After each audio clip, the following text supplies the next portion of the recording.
Okay, so if you've ever stood over, a short putt and felt that familiar dread, that little voice whispering, please just don't three-putt this. Well, you are definitely in the right place today. Mm. We're about to jump into a really deep dive, looking at an approach that could, honestly, fundamentally transform your putting game. Yeah, we're talking about Henrik Jentsch's philosophy. It's quite unique. Right, and what he calls the synergy of feel and form. It sounds intriguing already. It really is. What's so revolutionary, I think, about his approach is how it blends the hard science, the mechanics, Hmm. with pure instinct. So not just one or the other. Exactly. He doesn't just give you mechanics drills. He really encourages you to trust your gut as well. Mm. It's this, insightful mix of precise techniques and an almost Zen-like intuition. A Zen-like intuition for putting. I like the sound of that. Well, his core belief really is that your brain already possesses the innate ability to do this stuff, to perform complex actions. The goal is just unlocking that potential, letting it happen. Okay, that's why this is so compelling then. Our mission today really is to break down Jentsch's 4 fundamental putting skills. We're talking green reading, aiming, straight strokes, and that big one, distance control. The Holy Grail. Yeah. Exactly. And he offers some really surprising, maybe even counterintuitive ideas for each one, especially, like you said, distance control, which, let's be honest, that's where so many of us just feel completely lost. Absolutely. It's often the difference maker. So let's jump right in there. Distance control, or touch, as Jentsch puts it, it's the one area, I mean, for me too, where most golfers struggle the most. We tie ourselves in knots thinking, how hard do I hit this? Right. The conscious effort trap. Yeah. But his approach seems to offer a really radical rethink. He claims that once you get a handle on your tempo and the green speed, distance control isn't actually about consciously measuring power. No, not in the way people think. It's about accurate targeting, letting your instincts drive the bus based on what you see. That feels like a huge shift. It is a huge shift. And what's really fascinating here is this parallel Jentsch draws to how animals move instinctively. Okay. Think about a cat, right? Leaping onto a ledge. It doesn't pull out a calculator for angles and velocity. No. It just does it. It knows. He believes we can tap into that same sort of pre-wired ability out on the green. So it's not throwing conscious thought out the window entirely. Not at all. It's about understanding the foundational mechanics first, get those right, and then allow your instincts to guide the actual action, letting go a bit. That animal analogy, it really hits home about instinct. But, okay, practically, how does Jentsch help us bridge that gap from just understanding the mechanics to actually letting instinct take over? For us, regular golfers. Well, it translates through 2 key concepts he focuses on. Tempo and targeting. Okay, tempo first. Tempo first. Yeah? This is all about the absolute consistency of your stroke, back and through, like a smooth rhythmic pendulum. That's the image. Okay, a pendulum. And crucially, the rhythm stays exactly the same. Doesn't matter if it's a short putt or a long putt. You're not consciously speeding up for longer putts. You just let the pendulum swing further back. Precisely. Let it swing a bit further naturally. Yeah. And then targeting. You mentioned this is where it gets maybe really different. Indeed.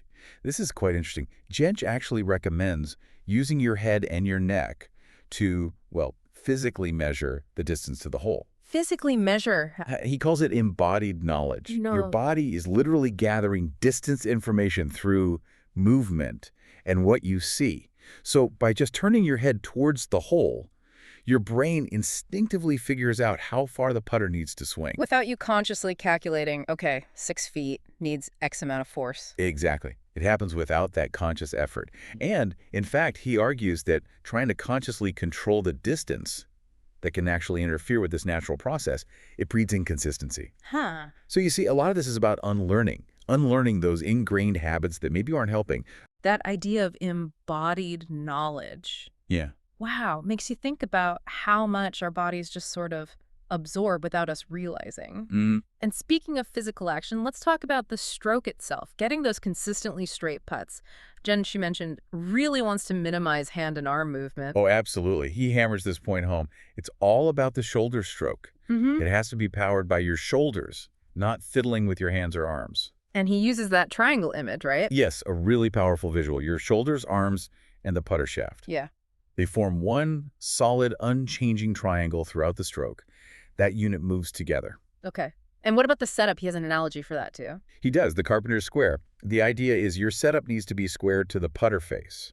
That ensures the ball starts on your intended line, which remember isn't always square to the hole itself if there's break. Right, I'm going to play the break. And posture is also key. Arms hanging naturally, shoulders positioned over the balls of your feet. Gives you that grounded, balanced foundation. So, okay, you're set up, you've got the triangle.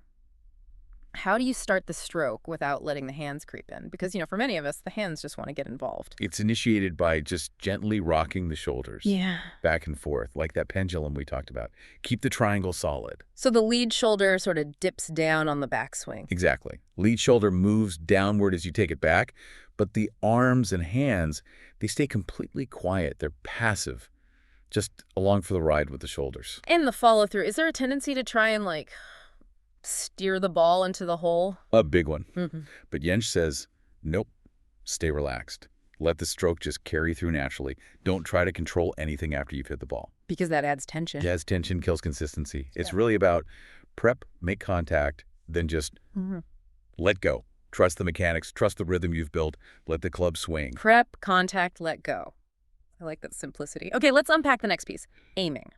And specifically this idea Jentsch has of the straight-out gaze. He argues most golfers aim by looking down their cheeks, kind of sideways, and that actually distorts how they see the line. It really can. We all tend to squint or tilt our heads trying to find the line. Yeah. But this sounds like it cuts through that visual clutter. It does. He uses this really vivid analogy. Imagine an arrow. It's passing straight through the back of your head and coming out right through your nose. Okay. So wherever your face is pointing, your eyes should look straight ahead from there, perpendicular to your face. That's the feeling. It removes those distortions from looking sideways or down your cheeks. Perpendicular to the face. How can you actually check that? Make sure you're doing it right and not slipping back into old habits. Well, he suggests a simple mirror test. Stand in front of a mirror, look straight at your pupils. You can then maybe mark that spot on your glasses lenses or just get a feel for that visual path. Okay, like calibrating your gaze. Exactly. Then on the green, you align that calibrated gaze with your target, and you know you've got the correct straight-out perspective. And there's another check, too. Something about swiveling your head? Yes, the head swivel technique. It's his way of doing a final verification of your aim. Once your gaze is set on the target, you rotate your head, he says, like an apple on a stick, side to side, but keep your eyes locked on the target. Ah, okay. This confirms your putter face alignment. And he notes, if you wear glasses, you could even use the top rim as a kind of level to ensure you're keeping everything perfectly perpendicular. So what does this all mean, then? When you put the embodied knowledge for distance, the shoulder stroke, this straight-out gaze, they really do seem to build on each other. It creates a system, doesn't it? It absolutely does. It's systematic, but it feels quite natural once you get it. Surprisingly precise, but also intuitive somehow. Right. And it goes beyond just what your eyes see. Jentsch talks about green reading, not just as looking, but as a multi-sensory experience. Multi-sensory? You mean like I'm almost becoming one with the green? That sounds very Zen again. Maybe a little. But practically, yes. For visual cues, sure. Walk the green from different angles, especially behind the hole. That's key for seeing slope. Standard advice there. But then he adds things like the diminishing detail principle. Diminishing detail. Yeah, think about how the blades of grass look smaller further away. How fast that detail fades can actually signal how steep the slope is. If it fades really quickly, steeper slope. Huh. I've never thought about it like that. Interesting. And then there are the tactile cues. Feeling it through your feet. Exactly. He encourages you to really feel the slope through your feet. Maybe even close your eyes for a moment. Notice your balance. Any tiny weight shifts, your body's proprioception. It gives you incredible feedback about the ground. Okay, that makes sense. Body awareness. But you're not going to tell me he talks about smelling the green, are you? He actually does. No way. Smell. How much difference can that possibly make? Well, think about it. A freshly watered green, right? It smells stronger, more earthy. Jentsch says that stronger smell can indicate a slower surface, simply because the moisture will slow the ball down. Wow. Okay, diminishing detail and smell. I admit, those are new ones on me for green reading. It's about engaging every sense you have. Yeah. Because the more data your brain gets, visual, tactile, even olfactory, the better it can instinctually process the putt and figure out the solution. It's holistic then, the whole body, all the senses. All right, let's talk about the final piece, which arguably for putting is maybe the most crucial, the mental game. Absolutely. Can't putt well without it. And Jentsch really emphasizes simplifying your thoughts here, right? Very much so. He's a big proponent of a consistent pre-putt routine, not just for physical rhythm, but for mental focus too. Things like, deep breaths, clearly picking your target, maybe some positive self-talk. Standard mental game stuff, but Yeah. important. Crucial. And he uses this term for getting rid of distractions and mental chatter. Clearing the mind. Clearing the mind. How does he suggest doing that under pressure? His specific technique is to focus intently on the shine, that little reflective spot on the golf ball. Yeah. He suggests using that shine as a meditative anchor. Just focus purely on that tiny spot. It helps calm the mind, it narrows your focus right down to the immediate task, and it allows those instincts we talked about earlier. It allows them to guide the stroke without you overthinking everything. Like a single point of focus to block out the noise? That's incredibly powerful. It really can be. So this whole journey then with Jentsch's system, Puttalyze, it really weaves together science, cultivating feel, heightening your awareness, and ultimately just building trust in yourself. Precisely. His system, it isn't just about technique charts and drills. It's much deeper.